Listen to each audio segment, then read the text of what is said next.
Hello friends, welcome back. और आज हम बात करने वाले हैं with respect to budget. Okay, budget के बारे में हम थोड़ा सा बात करें। Budget in the sense budget, एक सेकंड गाइस। हाँ, बजट इन द सेंस जो बजट हमारा है उसका key points. Okay, and that to Jharkhand budget. Okay, Jharkhand का बजट। तो झारखंड का बजट हमारा 2025-26 के लिए है ना, ऑलरेडी हमारा जो विधानसभा में लाया गया था, और उस बजट का क्या क्या मुख्य बातें हैं। तो आज इसका पार्ट वन होगा। राइट, पार्ट वन होगा। ऐसे बहुत सारे वीडियो आते जाएंगे क्योंकि सारे पॉइंट्स को कवर करना एक वीडियो में पॉसिबल नहीं होगा। All right. और ये जब आप बजट पढ़ते हैं तो बजट आपके उस राज्य के जितने भी एग्जाम होंगे है ना, उसके लिए काफ़ी इंपॉर्टेंट होने वाले, चाहे वो जेपीएससी हो, जेएसएससी हो। ऑल राइट, यहाँ तक कि इनफैक्ट इंटरव्यू में भी काम आएगा। ओके, आपको आंसर को फॉर्मेट करने में, आपका जो आंसर होगा बहुत सारे डेटा को कलेक्ट करने में, बहुत सारे सरकारी योजनाएं को है ना, स्कीम्स को जब आप बोलते हो तो उस पे आपको, और आपका बात में ना, आंसर में वजन होता है। ओके, सबसे पहले देखिए, हमारा जो बजट का नाम था हमार अपन बजट। हमार अपन बजट। ओके, हमार अपन बजट ये चेंज हो गया है और इसका नाम बदल के अब अबुआ बजट लाया गया है। ठीक है, अबुआ बजट। सबसे पहले तो नाम में ही चेंज हो गया है ना। 2000 आई मीन 25-26 में क्या हो गया है ना, अबुआ बजट। अबुआ बजट। और पहले था हमर अपन बजट। ओके, हमर अपन बजट। तो इसका नाम से क्या हुआ, ये इंक्लूसिवनेस को शो कर रहा है। ओके, इंक्लूसिवनेस मतलब समावेशी। ऑलराइट, इसमें इतना ही है और कुछ नहीं है। तो करंट ईयर का बजट का नाम अगर है, आपको पूछा जाए, या तो आपको ऑब्जेक्टिव फॉर्म में पूछा जा सकता है, तो ये हमारा क्या हो जाएगा, अब वो बजट। Okay, next. नेक्स्ट देखते हैं, नेक्स्ट क्या है गाइस। नेक्स्ट, नेक्स्ट देखते हैं कि कुछ data. Okay, growth, economic growth and physical discipline, मतलब आर्थिक विकास और राजकोषीय अनुशासन। ये पेन उल्टा क्यों चल रहा है आज? ओके, जो भी है ना। तो economic growth and physical discipline. तो हमने देखा कि इकोनॉमिक में काफ़ी चेंजेस आया था ना, कोविड भी बीच में आया। Right, Covid. तो सारे इकोनॉमिक चैलेंजेस के बावजूद, देखिए यहाँ पे लिखा हुआ, despite economic challenges Jharkhand economic growth rate constant price has improved significantly. कितना प्राइस, कितना परसेंट से ग्रोथ किया? 19-20 में 1.1%। 1.1%। ध्यान रखिएगा, कांस्टेंट प्राइस बोला है ना। तो आपको पता है ना करंट प्राइस और कांस्टेंट प्राइस में difference. Okay, current price, constant price, जब आप जीडीपी पढ़ते हो, ठीक है, यहीं पे आपका बेस ईयर का फंडा होता है, और इसी से आपका इन्फ्लेशन एडजस्टमेंट की फंडा भी आता है। Okay, inflation adjustment. ठीक है, तो उसमें हम अभी नहीं जा रहे। सिंपल आपका जो डेटा कह रहा है उसको मैं आपको बता देता रहा हूँ। ठीक है, डेटा ये कह रहा है कि 19-20 में 1.1 मतलब 1.1 की रफ्तार से बढ़ा है। 22-23 में 7.8, मतलब पोस्ट पेंडेमिक, मतलब कोविड के बाद रिकवरी किया है ना। ये तो कोविड के टाइम की बात है। 1.1, कोविड के बाद 7.8, 23-24 में 7.5, और 25-26 का प्रोजेक्शन भी 7.5 है। ठीक है, तो आप एक एवरेज लास्ट 2 टाइम्स का देख रहे हो, 7+ है ना। और टारगेट भी जो प्रोजेक्ट किया गया है हमारा अभी 25-26 के लिए, वो भी 7.5 का कांस्टेंट प्राइस पे, मतलब बेस ईयर पे ये टारगेट किया गया है। ओके, उसके बाद कह रहा है कि the government has control the physical deficit effectively. अब देखो, फिजिकल डेफिसिट इफेक्टिवली का मतलब एफआरबीएम एक्ट आपने पढ़ा है। ठीक है, एफआरबीएम एक्ट। अब एफआरबीएम एक्ट दो पॉइंट की बात करता है ना, कितना फिजिकल डेफिसिट होना चाहिए, है ना, फिजिकल डेफिसिट होना चाहिए, मतलब राजकोषीय घाटा कितना होना चाहिए। दूसरा कहता है कि डेप्ट to GDP ratio, dept to GDP ratio की बात करता है। ठीक है, अगर आपका फंडामेंटल क्लियर नहीं है इकोनॉमी का तो ये सब टर्म आपको समझ में नहीं आएगा, है ना। और जब समझ में नहीं आएगा तो आप आंसर भी नहीं लिख पाओगे। ओके, तो ये आपका फिजिकल डेफिसिट की बात करता है और डेब्ट टू जीडीपी रेशियो की बात करता है। ठीक है, तो ये कह रहा है कि कंट्रोल में है, और कंट्रोल में इसलिए है क्योंकि ये देखिए रेंज अभी जो फिलहाल है करंट में, है ना, ये जो प्रोजेक्ट किया गया है कि हमारा 30% से कम होगा।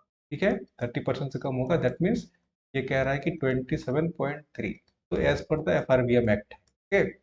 एफआरबीएम एक्ट है, और जो लेकिन 21-22 में ये 30+ चला गया था। ओके, तो ये मतलब डेप्ट to GDP ratio, dept to GDP ratio का मतलब ये है कि आपका डेप्ट मतलब कितना कर्जा है।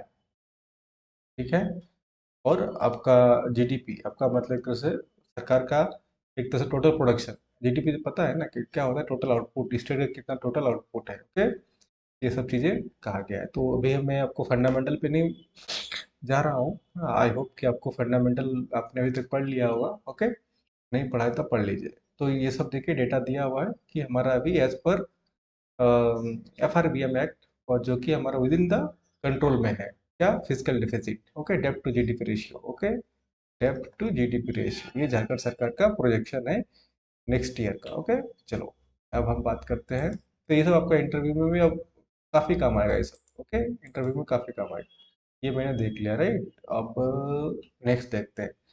अब थोड़ा सा रेवेन्यू और एक्सपेंडिचर की बात कर लेते हैं। रेवेन्यू और एक्सपेंडिचर मैनेजमेंट की मतलब राजस्व और व्यय का मैनेजमेंट, प्रबंधन कैसे हो रहा है। ओके, देखो कह रहा है कि the state revenue has shown consistent rise, है ना।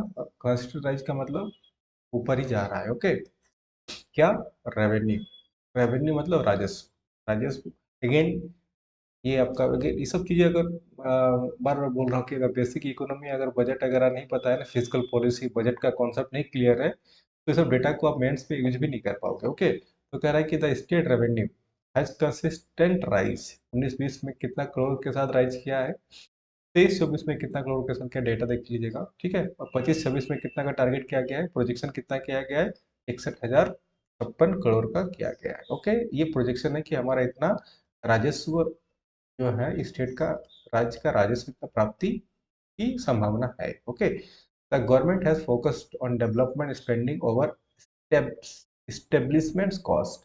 Okay, the plan expenditure has increased from 53% 1920 से, है ना, बढ़ा के कितना कर दिया है, सीधे 10% का इजाफा किया है, 10% का। ओके, 2025-26 में, 2025-26 में indicating a strong push for infrastructure and welfare scheme. इसका मतलब क्या है कि 10% जो बढ़ाया है, तो झारखंड सरकार अपना जो इंफ्रास्ट्रक्चर है उसको नया बनाने में, जो वेलफेयर स्कीम्स है, वेलफेयर स्कीम्स मतलब कल्याणकारी जो योजनाएं हैं, है ना, उसको एक क्या करने के लिए, पुश करने के लिए, strong, that's why called establishment cost. ठीक है, तो यहाँ पे आपको एक टर्म आ गया डेवलपमेंट स्पेंडिंग। तो आपने पढ़ा होगा इकोनॉमिक, तो बजट में मैंने आपको बताया था plan development expenditure, and second में इसका को बताया था, याद है, नॉन प्लान्ड डेवलपमेंट स्ट्रक्चर, तो उसी की बात हो रही है। ओके, यहाँ तो समझ में आ गया। तो यहाँ इस पॉइंट से आपको क्या समझ में आया कि झारखंड सरकार का जो आय है, राजस्व है, ठीक है, रेवेन्यू है, वो हर साल दर बाय दर मतलब ईयर बाय ईयर वो बढ़ रहा है। ठीक है, कितना अमाउंट से बढ़ रहा है, ये डेटा आपके पास है। ओके, और उसके बाद भी इंक्रीज किया गया है आपका इंफ्रास्ट्रक्चर और सोशल वेलफेयर स्कीम में बाई 10%। ओके, 10%, 10% के साथ किया गया है। ओके, इतने ही है इसमें, आगे चलते हैं। ऑल राइट, ऑल राइट, इसके बाद ओके, तो हमने जैसे बताया पिछले स्लाइड में कि हम झारखंड सरकार ने 10% का इजाफा किया है। ठीक है, दो चीज़ में, दोनों चीज़ों मिला के, बेसिकली एक है आपका इंफ्रास्ट्रक्चर डेवलपमेंट में, दूसरा क्या किया है, गवर्नमेंट स्कीम्स में, गवर्नमेंट में भी welfare scheme, right, welfare schemes. तो जिसमें से कौन कौन सा मेजर मेजर है उसको मैं थोड़ा सा बता देता हूँ। ठीक है, सबसे पहले जो है ना, बहुत सारे स्कीम्स है। सबसे पहले अगर सोशल वेलफेयर की बात करें, है ना, सोशल वेलफेयर, वेलफेयर मतलब सामाजिक कल्याण या तो समाज कल्याण। अब इसमें से सबसे पहले क्या किया है ना, झारखंड सर्वजन पेंशन योजना, पहला स्कीम। सेकंड, मुख्यमंत्री मैया सम्मान योजना। ठीक है, ये क्या है, नया लॉन्च किया गया है। वही कह रहा है कि the government has launch multiple schemes, है ना, ये लॉन्च किया है in various sector of the society. तो दो हमने देख लिया कि सोशल वेलफेयर के लिए दो, झारखंड सर्वजन पेंशन स्कीम योजना और मुख्यमंत्री मैया सम्मान योजना, दो योजना देख लिया जो कि सामाजिक कल्याण से रिलेटेड। सेकंड देखेंगे कि एम्प्लॉयमेंट एंड एग्रीकल्चर से रिलेटेड, रोजगार और कृषि के संबंध में देखेंगे इस बजट में क्या लिखा गया है। इस बजट में दो चीजें की प्रावधान, मुख्यमंत्री रोजगार सृजन योजना और झारखंड कृषि ऋण माफी योजना, है ना। ऋण माफी तो बहुत सालों से चल रहा है, लेकिन इस बजट में इसका फिर से जिक्र किया गया है। ओके, फिर से जिक्र किया गया है और फिर से क्या क्या है बजट में इन लोगों का एलोकेशन किया गया है। ओके, नाउ थर्ड, एजुकेशन में क्या हो गया, एजुकेशन में मुख्यमंत्री मेधा स्कॉलरशिप ओवरसीज स्कॉलरशिप स्कीम, मतलब जो विदेश में पढ़ते हैं छात्र उसके लिए स्कॉलरशिप के लिए। तो शिक्षा के क्षेत्र में क्या कह रहा है ना, शिक्षा के क्षेत्र में मुख्यमंत्री मेधा छात्रवृत्ति प्रवासी छात्रवृत्ति योजना। Okay, similarly health care and nutrition के लिए, है ना, स्वास्थ्य देखभाल और पोषण में क्या है, न्यूट्रिशन के लिए Jharkhand state food security schemes. देखिए ध्यान रखिएगा, Jharkhand state food security scheme, मुख्यमंत्री गंभीर बीमारी उपचार योजना। ठीक है, कह रहा है कि झारखंड राज्य खाद्य सुरक्षा योजना, मुख्यमंत्री गंभीर बीमारी उपचार योजना। सिमिलरली नेक्स्ट क्या है, विमेन एम्पावरमेंट के लिए and youth welfare, women empowerment and youth welfare मतलब महिला सशक्तिकरण एवं युवा कल्याण के लिए सावित्रीबाई फुले किशोरी समृद्धि योजना और धोती लुंगी साड़ी योजना।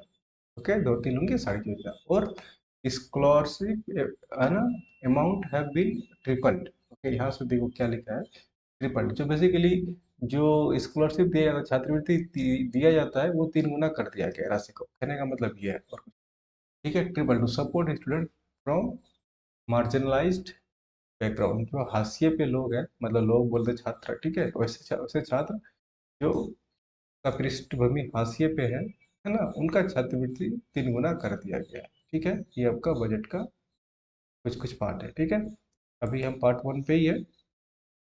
अब हम देखते हैं इंफ्रास्ट्रक्चर पे, है ना, जैसे कि मैंने बताया कि 10% का इजाफा हुआ है।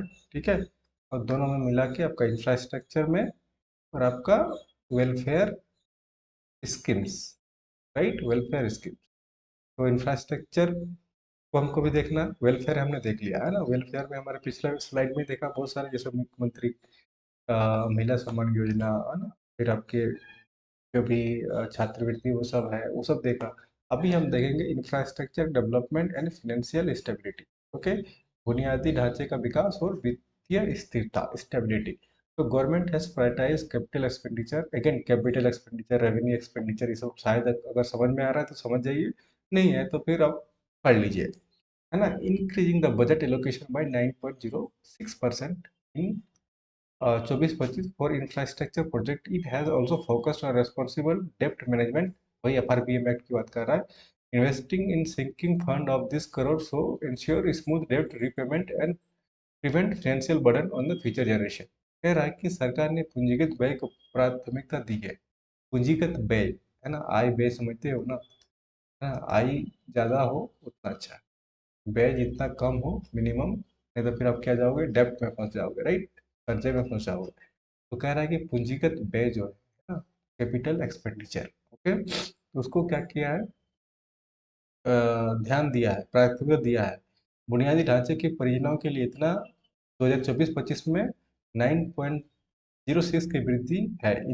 इसने जिम्मेवार ऋण प्रबंधन पर भी ध्यान दिया है, वही मतलब डेप्ट मैनेजमेंट। ओके, सुचारू करने के लिए भविष्य की पीढ़ी को बोझ, मतलब वही आपका डेप्ट ज़्यादा हो जाएगा तो क्या होगा, सरकार पे बोझ पड़ेगा। सरकार पे बोझ पड़ेगा तो इनडायरेक्टली कहाँ पे पड़ता है ना, नागरिक पे पड़ता है, उस राज्य के जो आपके रेजिडेंट है ना, नागरिक पे है, झारखंड के राज्यवासी पे ही अब बोझ का मतलब जो कर्ज का बोझ पड़ेगा, आपको टैक्स हर चीज में बढ़ाया जाएगा, राइट।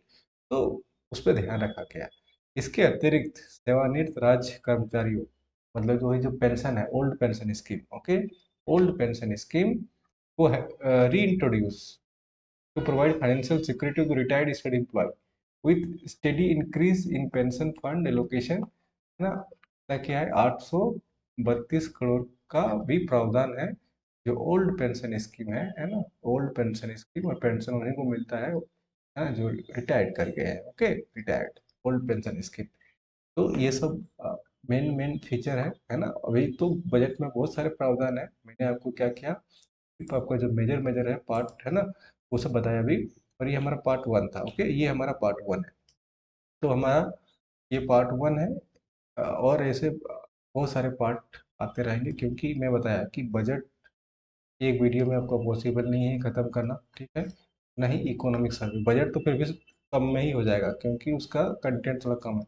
बट इकोनॉमिक सर्वे तो ये मुझे लगता है तो बहुत ज़्यादा लगेगा, ठीक है। तो चैनल को सब्सक्राइब कर लीजिए, है ना। और इस टाइप का चीज़ें अगर आप मेंस पे लिखते हो, इंटरव्यू में डेटा को कोट करते हो, गवर्नमेंट का फोकस किधर है ना, और गवर्नमेंट का फोकस किधर है, कहाँ से पता चलेगा। इस टाइप का डॉक्यूमेंट का जब तक नहीं पढ़ोगे तो पता नहीं चलेगा। ओके, तो that's all for the day. Thank you so much, है ना। इंटरव्यू में ये सब काफ़ी काम आने वाला है। Alright, thank you. मिलते हैं नेक्स्ट वीडियो में।